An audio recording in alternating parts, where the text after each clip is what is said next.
What's up, you guys? This is Vincanity, and today we're going to be talking about setting a training goal. Now, a lot of people on January 1st or at the end of December, they're like, all right, things are going to change. I'm going to, get this or get this move or, win this battle, etc., etc.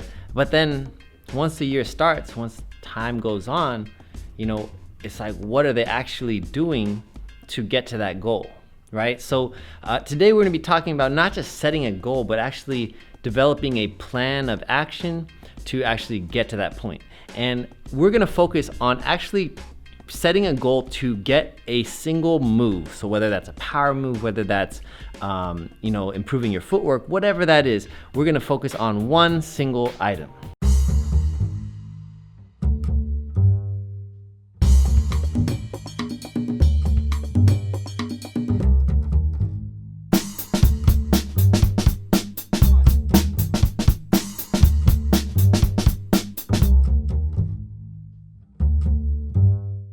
All right, you guys, so I've created this little diagram that you guys can use to kind of follow to basically help you reach your goals. So what we have is our goal, we have our start date, and we have 3 checkpoints throughout that year or however long. Maybe this could be a 4-year goal, but 3 checkpoints to make sure that we're getting to that point. So in our case, this is a 1-year goal. This will be our start date. This will be 3 months, 6 months, 9 months, and finally 1 year, okay? This is important that we follow. The reason why we wouldn't have these checkpoints is so that we are kind of like checking in to making sure that we're kind of getting to our goal. We're reaching to that. And these checkpoints can be whatever you guys like, whatever you guys think fits you. Everybody here is going to be different. Whatever checkpoints you think will be reasonable with your training to make sure that you get there. The one thing that is really important is the what. Right? A lot of people set these goals. They say like, next year I'm gonna have this move, right? And then a couple times a week they'll try that move a couple times, right? But without making this goal and without adding the what are you gonna do? You will not achieve that goal. You might get there someday, but you won't get there in the amount of time that you're giving yourself, okay? So we need to really focus on the what. What are we gonna do to get there? Okay, this is where we are kind of able to create our training plan and make sure that we get there. So I'm going to use this as our example, and we're going to create a training plan for me actually. So my goal is going to be to learn air flares.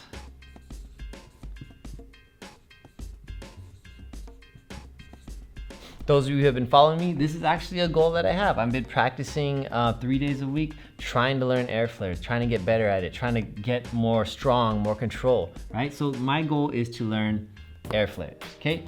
And my end goal, that is gonna be to have 5 air flares, continuous air flares.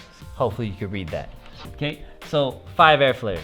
And my midpoint, these are gonna be the things that I have to think about. Like, what do I need to get by 3 months? What do I need to be like ready for?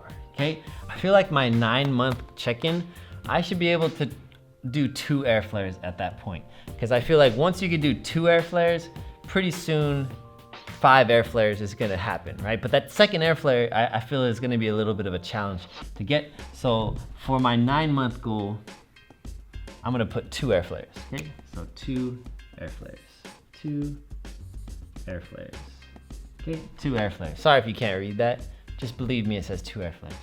My 6-month goal, I want to try to do something that's leading up to that. So something that maybe might not be 2 air flares quite, but similar. So I'm going to say my 6-month goal is to be able to do 1 air flare to an illusion. So an air flare and then walk over. Okay, so air flare to illusion. Okay, right? So now we're kind of making progress. 6 months, I want to have air flare to illusion, okay? And that's an obtainable goal. In my head, like it doesn't seem crazy, right? And once I get there, I'll be able to get 2 consecutive air flares, I believe. And after that, I'll get to 5, okay? Now, my 3-month goal, this is a kind of a tough one, right?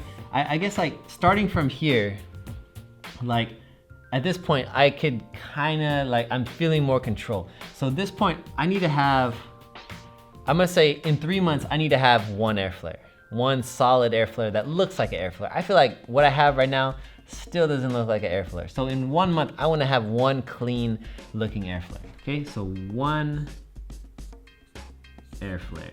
So we have learning air flares. 3 months, I'm gonna have one air flare. 6 months, I'm gonna have air flare to illusion. 9 months, I'm gonna have 2 air flares. And in 1 year, I'll have 5 air flares.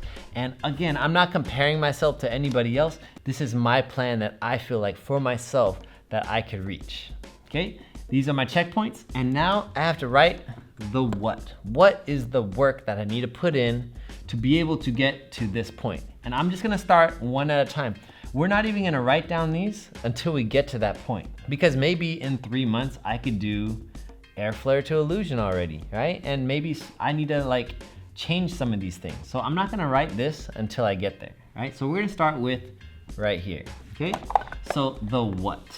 This is what I need to do. For me personally, I have a couple issues, injuries that have through the years prevented me from training certain things. Since I started dancing, I've had this really weird neck issue. I have a vertebrae that's actually misshaped, which causes me constant like neck problems and also shoulder problems, right? So I wanna add something to my training that's gonna help me improve myself, strengthen myself, and help me feel a little bit looser. So I'm actually gonna put in my training a conditioning part, and I'm gonna do yoga, right?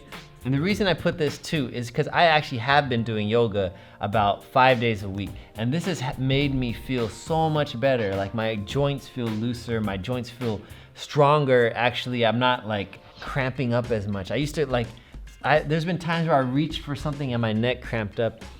There's been days where I woke up and I couldn't get out of bed. Yoga has actually improved a lot of those things for me. So I'm gonna put that for me because I think this is gonna help me get to this point, right? So I'm gonna put yoga. I've been doing it 5 days a week, but if I'm adding air flares, maybe I can't do it as much. So I'm gonna put 4 days a week, yoga, okay, times 4, okay? I'm also, because I'm learning air flares, I gotta practice air flares. So I'm gonna put practice, and I'm gonna say 3 days a week. The reason why I say 3 days a week and not like 7 days a week is because learning moves like this is kind of like weightlifting, right? After you get done weightlifting, you can't just wake up the next morning and weightlift again. You need to let yourself rest for a day.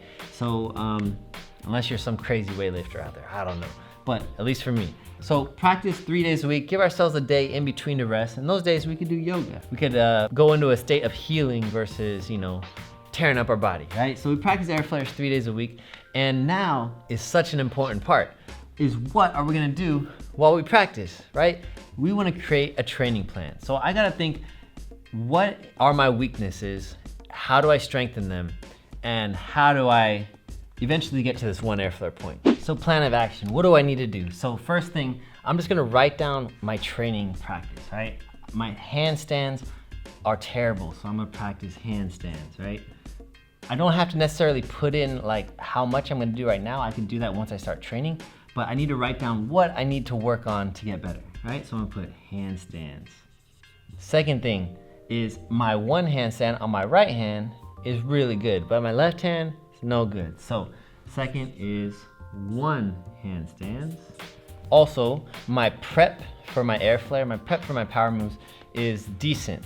But I need to prep into the air flare motion, get that whip down. So I'm gonna put my air flare prep. I also need to work on my illusions because my illusions, again, are not so great. So I wanna get those down really, really strong. So illusions.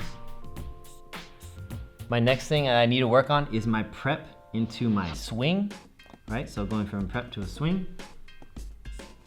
And my sixth one is gonna be going into the actual air flare, my prep, swing to catch, okay? Prep, swing, catch. This basically is the last one, prep, swing, catch, and that is actually when I will have that one air flare. So these are the 6 things that I really, really wanna work on. Within these categories, I could break these down and add so much else, other details to it. But this is what you guys wanna do. Create your goal, create your checkpoints, and start building what you need to get to each checkpoint, right? The reason why you want these checkpoints is because this is such a big goal, right? This is such a, a hard thing to obtain overnight, right? So you wanna have these little mini goals to kind of get you there, and you wanna have realistic training that you can achieve. Like if I were to say, like, I need to get 5 air flares, so I need to get 1 air flare, that's almost overwhelming for someone who's never done an air flare before, right? So these are these small things, these are the things that we will use to eventually get to our flare, okay? Thank you guys for watching, and I hope this really helps you guys get to your goals someday. I'll talk to you guys very soon. Peace.